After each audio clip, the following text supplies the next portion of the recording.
Auditrices et auditeurs, bienvenue à ce 7e numéro de Lolakaya Ouele, un podcast de Bouteli et du groupe d'études sur le Congo, GEC, réalisé dans le cadre du projet Utafiti à Amani. Au micro, Agenonga Schobert, chercheur principal pour les Ouele. J'ai le plaisir de recevoir pour vous Maître Six Tandema, avocat près la cour d'appel du Ouele, avocat d'affaires et ancien conseil du secteur Kibali en territoire de Wacha dans le Ouele. Maître Six, bonjour. Bonjour messieurs. Merci pour votre disponibilité à participer à ce 7e numéro de ce podcast qui s'intéresse aux tensions sociales récurrentes et parfois violentes autour de la zone minière de Kibali Gold Mine. Maître Six, parmi les incidents sécuritaires violents et récurrents que connaît le Ouele se trouvent les tensions sociales autour de la zone d'exploitation minière de Kibali Gold Mine, la plus importante entreprise minière basée au nord-est de la République démocratique du Congo. Parmi les faits relativement récents, on peut citer les violentes manifestations d'octobre 2021 en territoire de Wacha et un fait de morts et de blessés. Aussi faut-il rappeler qu'en 2018, Kibali Gold Mine était assigné devant le tribunal de grande instance du Ouele à Isiro par un certain nombre de familles, lui reprochant d'avoir démoli illégalement leur maison. Maître Six, avant d'entrer dans le vif de ces dynamiques, pouvez-vous présenter Kibali Gold Mine pour une meilleure compréhension? Juridiquement parlant, la société Kibali Gold Mining est une société commerciale anonyme des droits congolais. Et cette société se situe au niveau de la République démocratique du Congo, province du Haut-Ouele, plus particulièrement dans le territoire de Wacha et Faradj. Pourquoi Wacha et Faradj? Ce sont les deux territoires qui sont impactés par ces permis, qui sont permis d'exploitation. Bien évidemment, dans le territoire de Faradj, il y a 6 permis d'exploitation et le territoire de Wacha couvert par 4 permis d'exploitation, total 10 permis d'exploitation concernant l'étendue en général de l'exploitation minière des sociétés Kibali Gold Mining en territoire de Wacha et Faradj. Alors si je comprends bien, le périmètre minier de cette entreprise s'étale sur 2 territoires, à savoir Faradj et Wacha. Exactement. Pour une meilleure coopération, il y a 6 entités territoriales décentralisées qui sont affectées. Au territoire de Faradj, il y a 3 entités territoriales décentralisées qui sont impactées, à l'occurrence Chefferie Logo Ogambi, Chefferie Logo Doka et Chefferie Dongo. Dans le territoire de Wacha, il y a 3 ETD également. Il s'agit de secteur Kibali, secteur Mangutu et la chefferie Mariminza. Voilà, ETD pour dire entité territoriale décentralisée, n'est-ce pas? Exact. Alors, pouvez-vous nous expliquer le principal clause de ce cahier de charges auquel vous avez contribué à l'élaboration? Merci pour cette question. Avant d'y répondre, il faut remonter dans les temps pour expliciter à nos auditeurs que avec les innovations du code minier de 2018, le cahier de charges devient un contrat social obligatoire, puisque avant 2018, le régime de volontariat concernant la responsabilité sociétale de société minière en République démocratique du Congo ne rendait pas obligatoire les cahiers de charges. Donc, un opérateur minier pouvait poser les actions sociales à son gré selon sa caisse sociale. Depuis 2018, il y a eu un nouveau code minier et le code minier, je crois, annexe 17 de ce règlement a institué le processus de négociation, de l'élaboration des négociations et de signature d'un cahier de charges entre les communautés locales affectées et la société minière. Le cas sous la société Kibali Gold Mining a dûment signé le cahier de charges pour le moment. Est-ce qu'on peut avoir une idée sur ce que prévoit ce cahier de charges? Quelles sont les clauses contenues dans ce cahier de charges? L'objet de ce cahier de charges est large, d'autant plus qu'il y a 6 entités territoriales décentralisées qui ont identifié les projets prioritaires. Tous ces projets ont été certifiés. Au total, il y a 17 projets de cahier de charges qui est le contenu même de ce cahier de charges dûment signé entre la communauté locale et la société Kibali Gold Mining. À titre exemplaire, dans le secteur de Kibali, il y a le projet de construction d'un pont à béton armé sur la rivière Kibali, un pont de plus de 90 mètres mètres de largeur. Il y a aussi un grand projet de laboratoire agropastoral, une des grandes innovations dans le milieu qui pourra aider les gens. Dans le secteur Mangoutou, il y a eu également plusieurs projets, la réhabilitation des routes de desserte agricole, le lot de 40 km, à partir de Kokoro jusqu'à Aoui là-bas sur la route Mungwalo en allant vers l'Ituri. Il y a également la construction des ponts sur la rivière Touré, le lot de 12 mètres presque. Il y a également la construction de centres agropastoral au niveau de Dondi. Dans la chefferie Mariminza, il y a plusieurs projets, à l'instar de construction des marchés modernes des Moku, construction d'un centre de santé à Moku, un centre de santé à Ngangazo, la construction également de grands projets d'adduction d'eau à Moku et à Ngangazo. Au total, 5 grands projets concernant la chefferie Marimise. Au territoire de Faradje, dans la chefferie Logogambi, il y a la finition de l'hôpital général de référence de Faradje. Il y a la construction des marchés Nzopi à Faradje. Il y a également le grand projet de culture de cacao, un très grand projet qui aura un impact agricole très important. Dans la chefferie Logodoka, il y a la réhabilitation des routes par machine. Le lot de 35 km, partie de Dipa jusqu'au-delà des chefs-lieux même de la chefferie Logodoka. La construction des pots d'eau au niveau de chefferie. Il y a également la construction des centres multisectoriels. Et dans la chefferie Dongo, il y a un seul grand projet, la construction d'un pont à béton armé sur la rivière Kibali, le lot de 80 mètres. Voilà tous ces projets prioritaires certifiés qui constituent l'ossature même des éléments clés des cahiers de charges que Kibali Gold Mining a dûment signé avec les communautés locales impactées. Et en ce qui concerne l'exécution, la mise en œuvre même des clauses sociales par rapport au projet que vous venez d'évoquer en tout à l'heure, cela devrait s'étaler sur une échéance de combien d'années? Parce qu'on constate qu'il y a plusieurs projets qui ne sauront être exécutés du coup. Et c'est sur quelle échéance que ce projet devait s'exécuter? Sur le plan juridique, le cahier de charges est quinquennal. Cela s'étale sur 5 ans. Et sur le plan de l'implémentation ou l'exécution de ces projets. Oui, on y arrive. Vous avez dit que l'exécution est quinquennale, autrement dit, l'exécution s'effectue sur une échéance de 5 ans. Alors, comment pouvez-vous faire une évaluation à mi-parcours du niveau d'exécution de ce projet? Il y a eu effectivement le lancement des débuts des travaux. Au total, sur 17 projets, 14 projets ont été lancés et l'implémentation a commencé. Le marché des Nzopi, il ne reste que les grands ouvrages comme les ponts sur les grandes rivières Kibali, les grands ouvrages. Il faut une autorisation au niveau de la province. C'est ce qui a retardé un peu. Je crois que la procédure sera régularisée, mais les autres projets, ça évolue très bien au niveau de Nzopi ainsi que au niveau de Mariminza. Il y a le lancement effectif des travaux. Maître Sixte Tandema, paradoxalement, au constat élogieux que vous venez de faire sur l'exécution de la clause sociale liant Kibali Gold Mine et les communautés locales, l'on constate que sur le terrain, les tensions sociales sont persistantes, comme je le fais remarquer, parfois de violentes manifestations qui surviennent, et toutes ces manifestations sont directement liées à la gouvernance même de Kibali Gold Mine. Pouvez-vous nous dire exactement pour quelles raisons ces violents incidents sécuritaires surviennent? Quelles sont les causes de ces incidents sécuritaires? Pendant que vous avez clairement dit tout à l'heure que le niveau d'exécution cahier de charge est plutôt rassurant.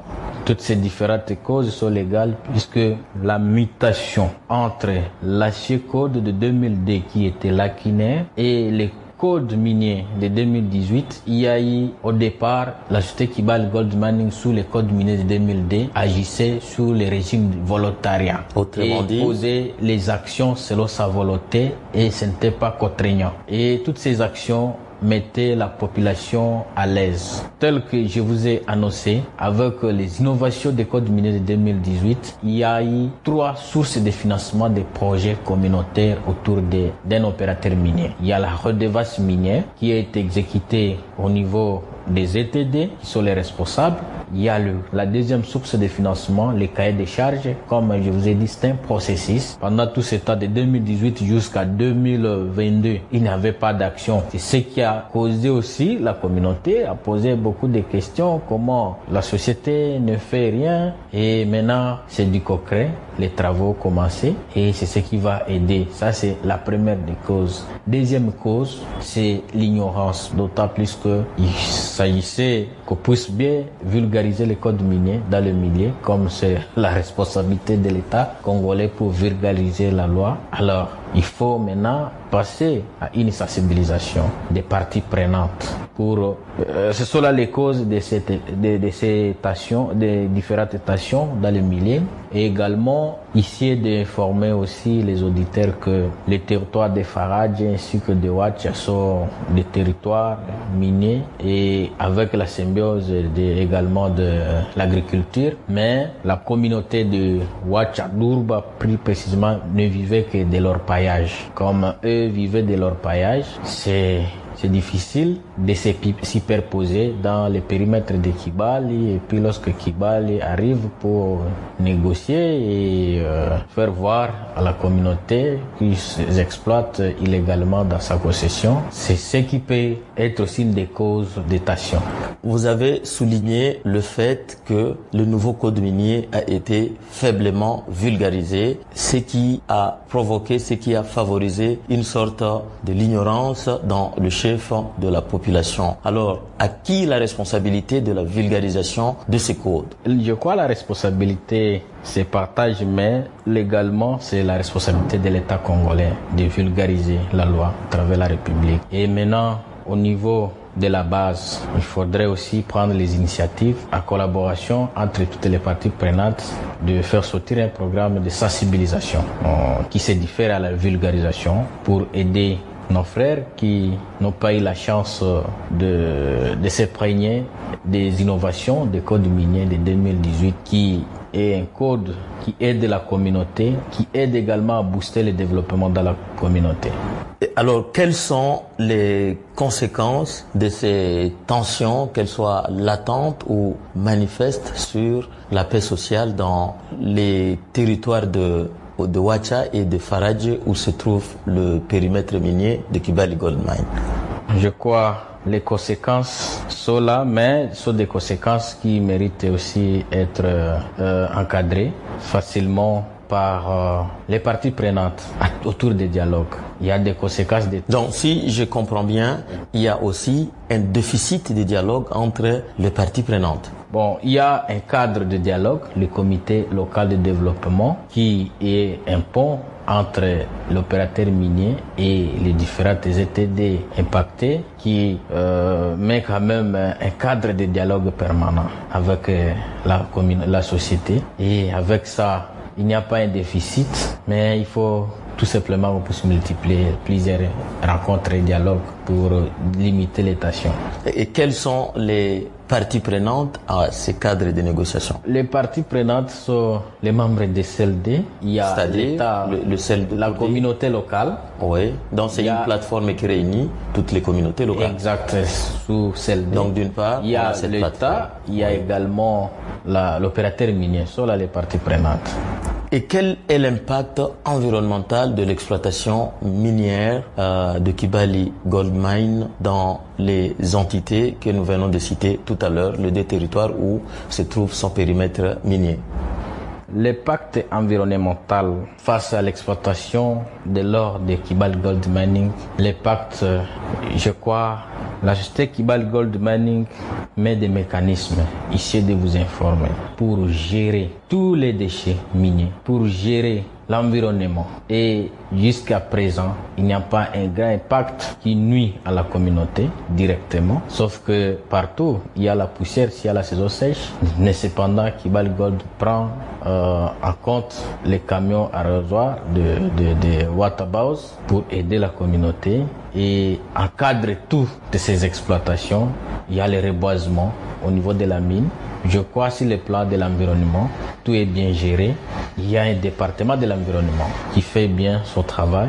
Et dans les rapports, vous êtes aussi un grand chercheur. Vous constaterez avec nous que dans les sites de Kibali Gold Mining, dans le plan de gestion environnementale de son exploitation, il n'y a pas assez d'impact néfaste sur la communauté puisqu'il y a beaucoup de mesures d'encadrement.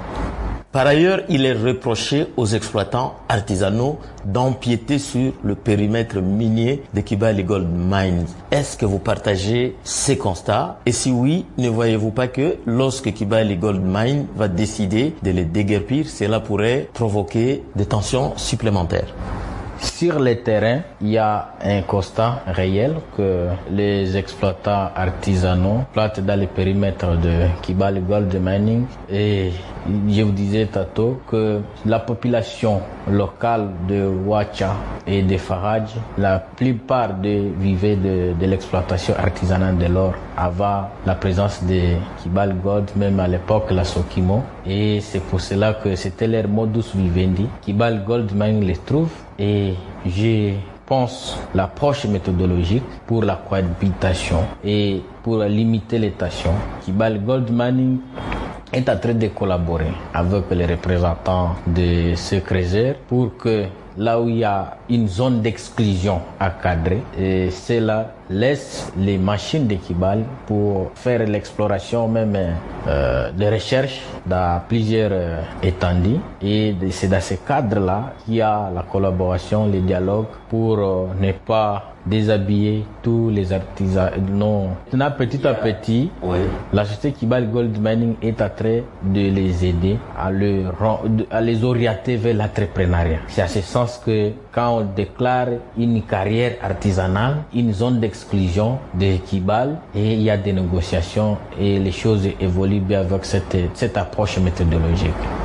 Au regard de toutes les explications que vous venez de fournir, quelles sont les pistes de solutions pouvant réduire les tensions sociales dans le périmètre d'exploitation de Kibali Gold Mine de manière générale, aussi certainement au niveau des communautés locales, comme nous l'avons dit tantôt, il y a des tensions sociales, et comment parvenir évidemment à contenir, à réduire ces tensions, mais davantage comment parvenir surtout à capitaliser toutes les activités minières de Kibali Gold Mine, enfin d'impulser le développement dans les deux territoires où se trouve le site minier de Kibali Gold Mine.